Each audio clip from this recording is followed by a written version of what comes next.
Helicobacter pylori, est-ce que tu connais vraiment cette bactérie? Voici 10 questions pour tester tes connaissances.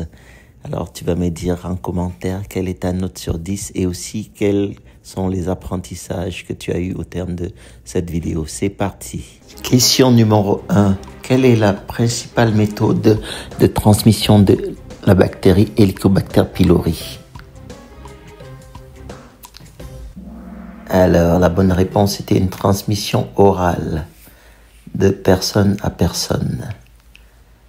Question numéro 2. Helicobacter pylori est un facteur de risque pour le reflux gastro-œsophagien, vrai ou faux? Alors, la bonne réponse, c'est faux. Ça peut effectivement être associé à un reflux, mais ce n'est pas un facteur de risque.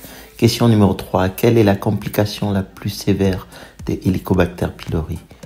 Syndrome de l'intestin irritable, ulcère peptique, appendicite ou cancer gastrique? La bonne réponse est cancer de l'estomac, une des raisons pour lesquelles on traite la bactérie. Question numéro 4. Une infection à Helicobacter pylori est toujours symptomatique, vrai ou faux?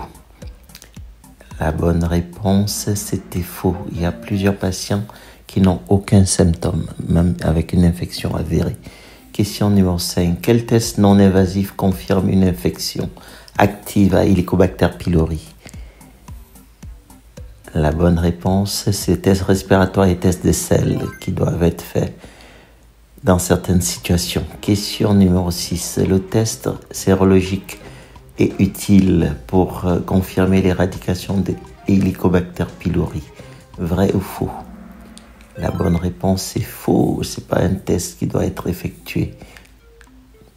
Question numéro 7. Quel facteur augmente le risque de complications de Helicobacter pylori?